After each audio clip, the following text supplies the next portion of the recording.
Hey everybody, we got to the weekend. We're done with work for the week. Saturday, it's time to get back in the car.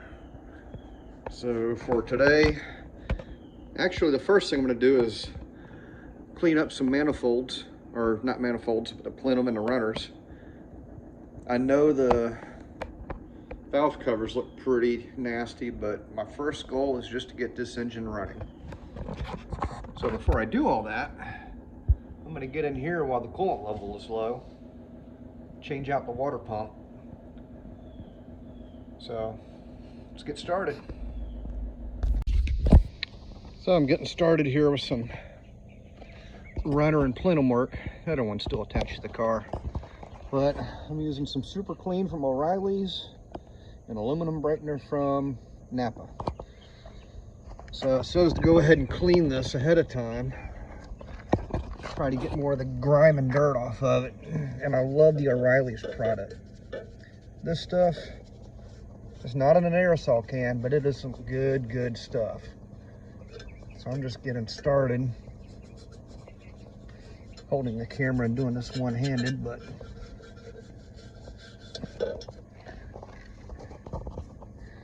these things were nasty looking. Almost look like a rust color over there, or mud. Probably mud from mud daubers. We got those wasps that are like little mud daubers that hang around. See, it just breaks that stuff right off. And then down here, it's not even going to be seen, but it's still good to just agitate it. Helps it come off.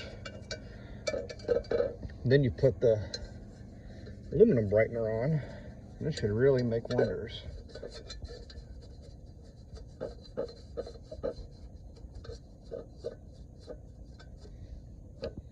Get some of that gunk off. This poor engine hasn't been clean, and whoever was working on it before got their grubby fingerprints all over it.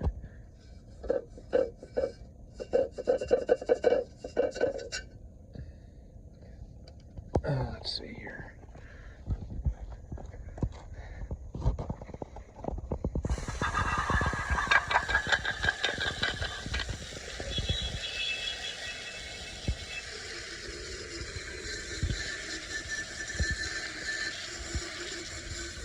These have actually already been sprayed once, but they didn't come out that great with the aluminum cleaner. Wow, what a difference.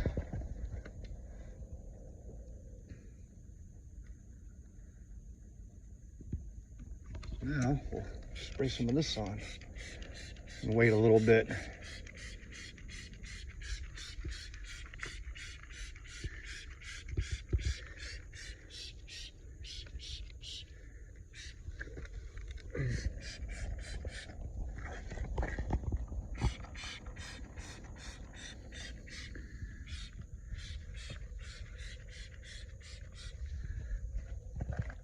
I mean, the Corvette's got a good looking engine.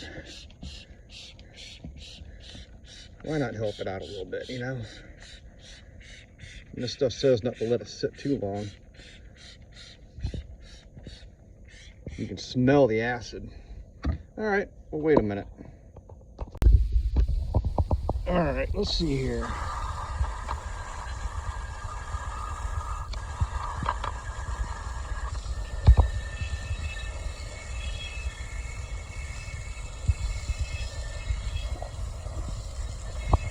Doing this now before I get ready to put everything on and ensure that everything's dried out really well.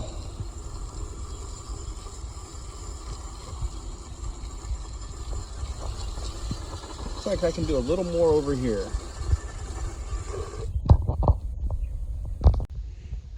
Here we go. I still got some down here, but that's going to be hidden by all the crap on the engine anyway. I got a little bit cleaner. Still, compared to the before, this is a huge difference. Just got to remember to wash my hands before I put these things back on. Either that or wear some gloves. So now they're just going to sit out here in the air and dry. I've got plenty of work to do until it's time to put them on. So now I'll go to the water pump. Then we'll go on to the fuel injectors. Got 8 new injectors ready to install. Now here's our tensioner pulley. Got it pulled out. While it's not grinding, it's pretty obvious that hasn't been replaced in quite a long time. So we're going to pull that out.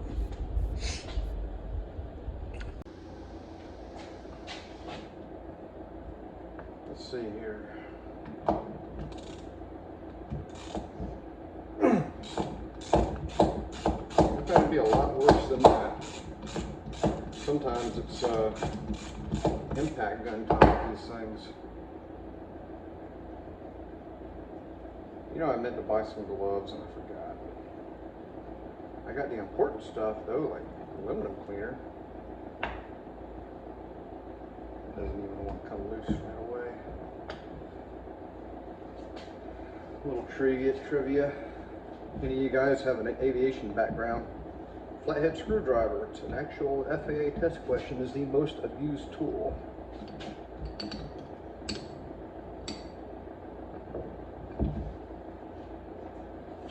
Before we do that,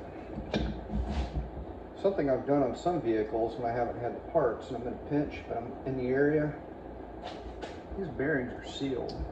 Oh, there we go. Get your little pick, and you can see the lack of grease. There's actually, I can feel roughness. You can't hear it on camera, but there's no grease left and it's rather rough. So if I've been in a pinch, ordered the wrong bearings, I'll pull these covers off, which there's actually 2 bearings in here. I'll pull the covers off and re-grease them. And I've never had one go bad.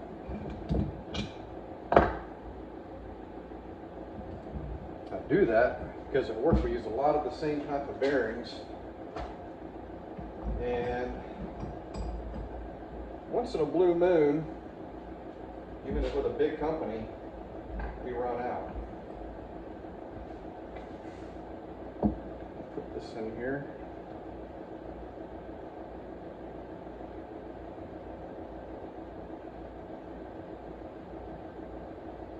And I haven't even hit it yet. There we go.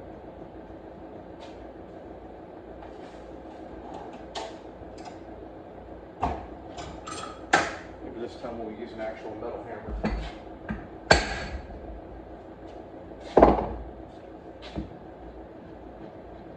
Use a little bit of authority, Eric Cartman would say. There we go.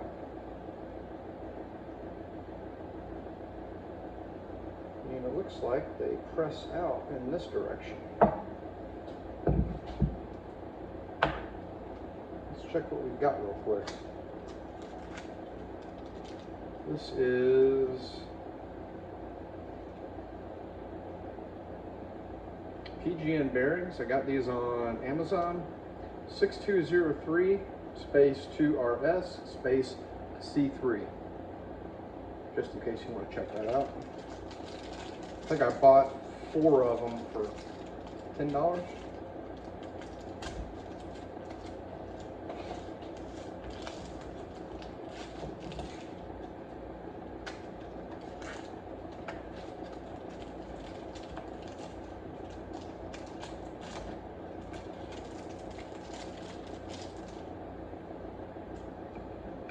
Oh yeah, that would be it.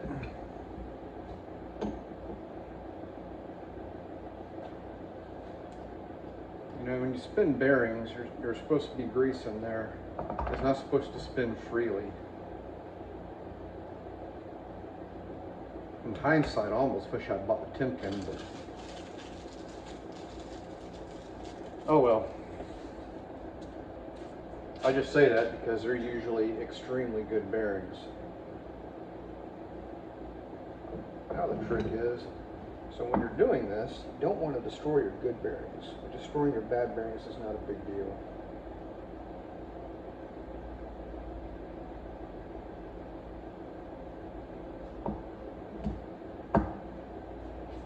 I might need a bigger hammer.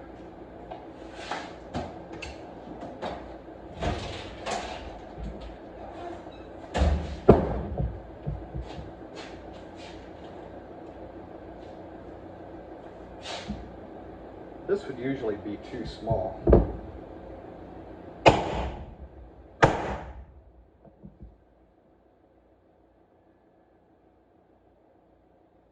think it came out a little bit.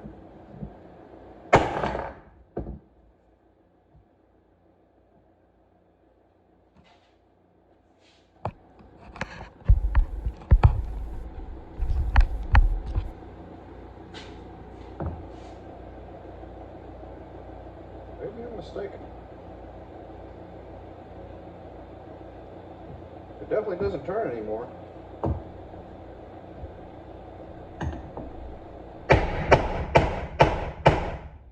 Seeing what happens.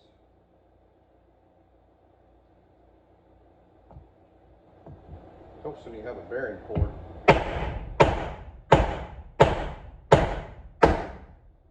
And there we go. Hey, it's only one bearing. I thought there would be two of them stacked in there. So, that's trash. I'm just going to take one of these, put it back in the box. This is just a much cheaper way, just as efficient way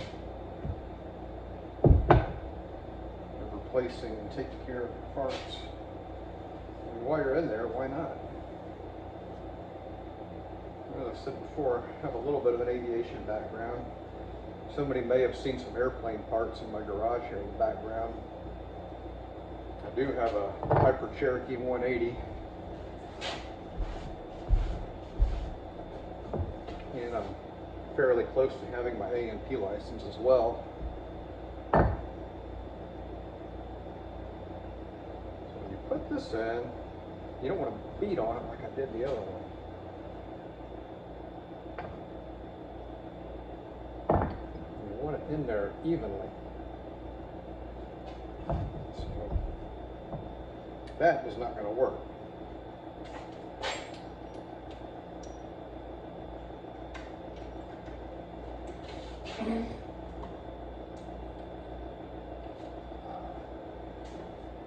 I found an 1 1/8" socket.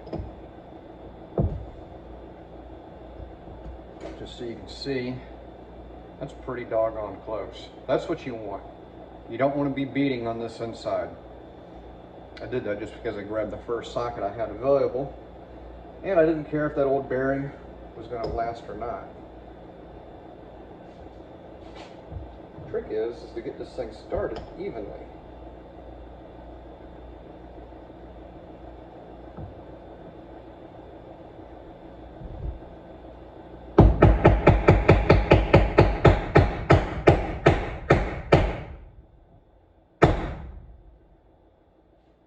Going down, take a good close look. Sometimes if they don't go down evenly, you can catch it. So now I know I need to hit it more on this side of the socket.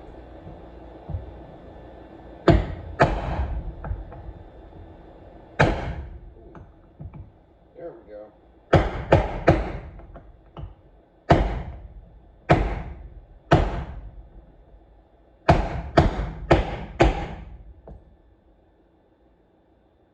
And we are all the way seated. This is just an easy way. Now, before I just go and throw this thing on here, I'm going to take it outside. I'm going to clean it just like you saw me do with the manifold.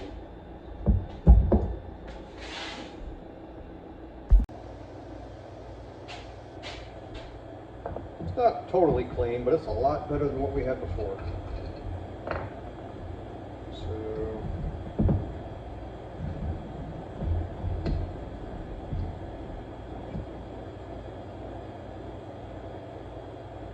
Fits rather nicely.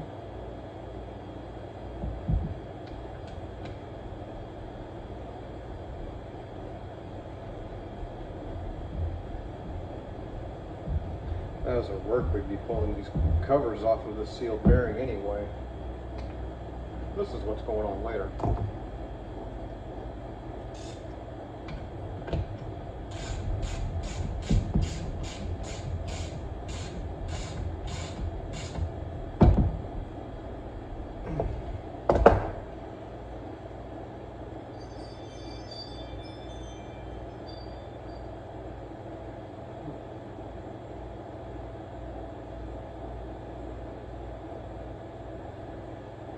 Lots better.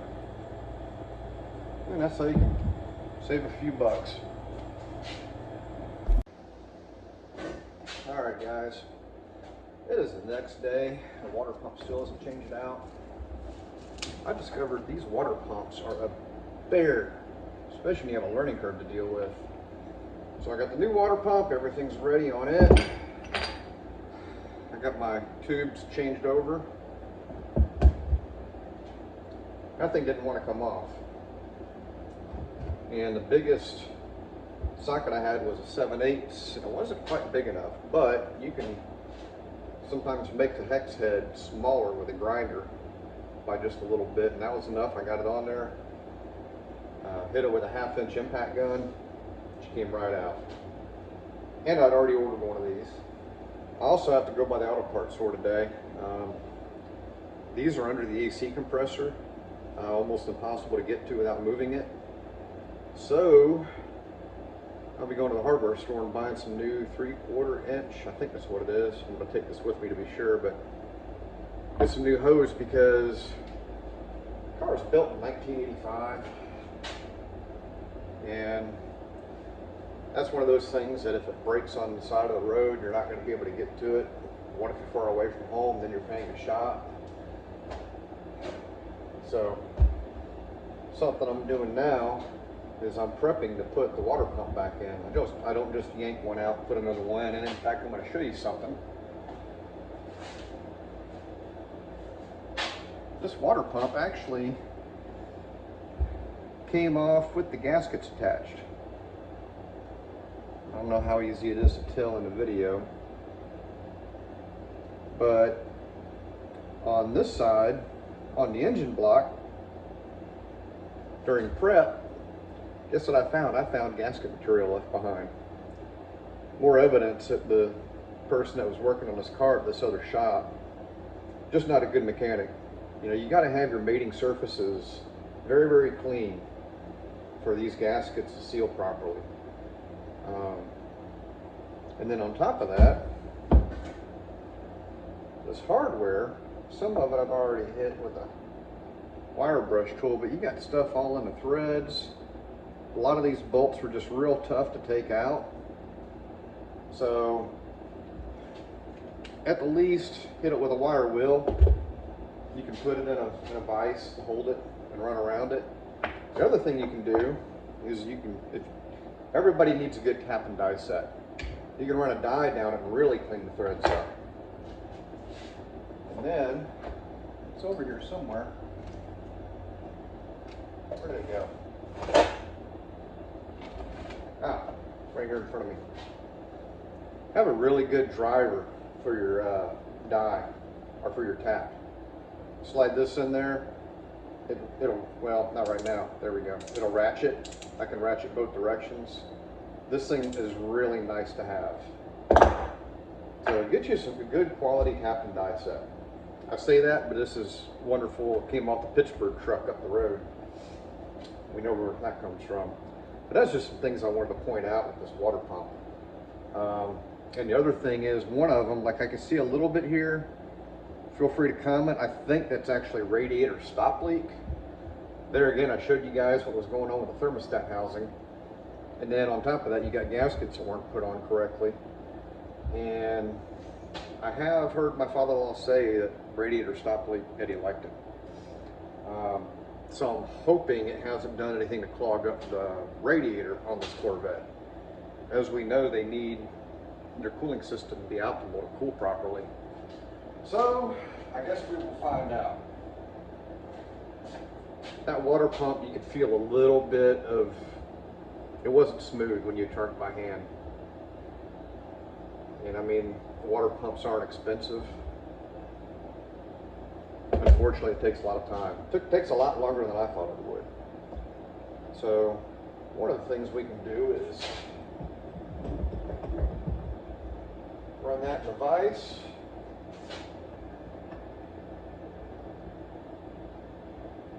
Get this thing started. It's pretty good. Well, now we're getting some catchy stuff.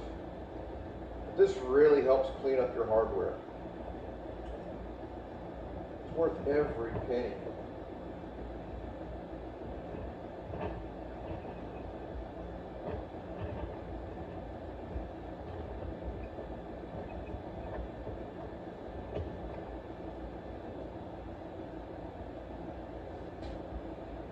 Or like I said, if you don't have that,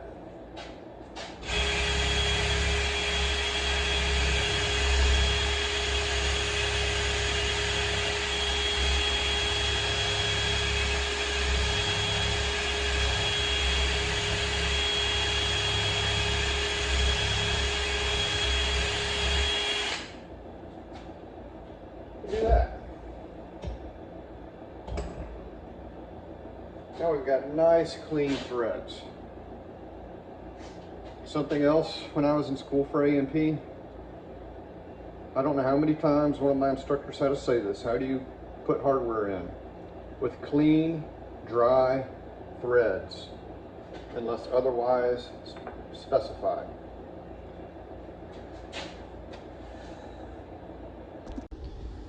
Well, I got a lot of this back on. The water pump is in. All the hoses are connected. Now we get to put a fuel rail back on and start putting things up on top back together. It'll be nice if we can try to start this thing today. So now, I don't know if I told you guys or if you remember in the other video where I tested out a fuel injector, and instead of a nice mist coming out, it just squirted off to one side. So I went ahead and bought a whole set of injectors. We'll see if these work very well or not. These are eBay, $50 special. They had good reviews, surprisingly. That's what I went with, was who had the reviews. So if you're wondering how these suckers come out, if you ever run across this, they got a little clip. And that clip, after you put that in with a little bit of lubricant, you put that in and then push over with this. And you can see in there, there's a little groove, and that lock ring locks in. That'll hold all your injectors in place till you're ready to slide it down into your manifold.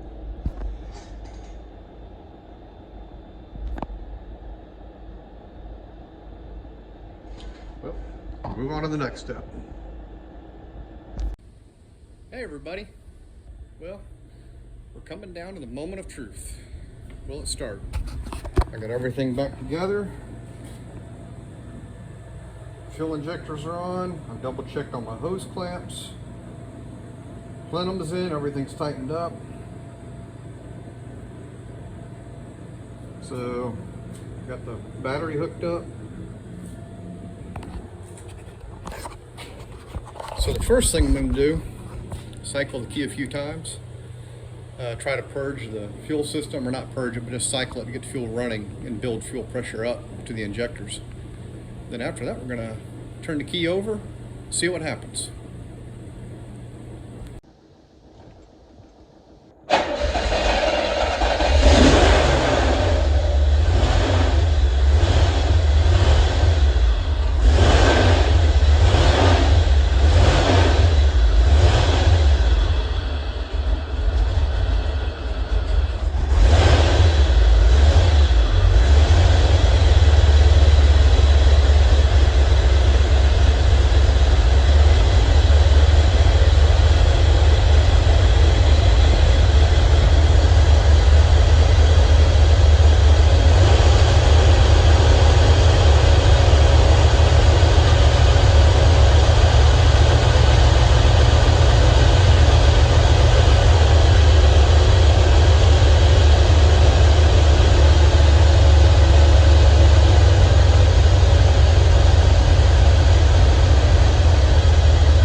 Well, it runs like piss, but I still call a little bit of victory considering it hasn't run so long.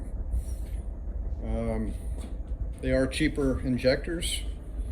So one of the things I'll do is pick up a temperature sensor, one of those laser temperature sensors. I can read the each one of the exhaust ports and see if there's one that's not hot, find out which one's missing. Also, something I didn't even get into, didn't even look at, is the distributor on this thing. So I'll look into that. I'll research it a little bit tonight. I'm gonna call it a day though. I got the car together. Luckily, so far, it's not leaking anything. I was able to get the car out of the garage, twist it around, and get it in the garage the proper way so I can, it's closer to my tools. I also got my workbench cleaned up, everything kind of put back into place. I like to be somewhat organized. So now the next project, I'll make a new mess, but at least this way I can find my tools because they're in my toolbox where they belong. So we'll see what comes next. Next week I'm gonna have to be out of town a little bit. But who knows, this might be easy. We'll find out soon. Anyways, it runs, it moves. I claim a little bit of victory. Thanks for watching. Like and subscribe. It'll help me out. It'll help out the YouTube algorithm.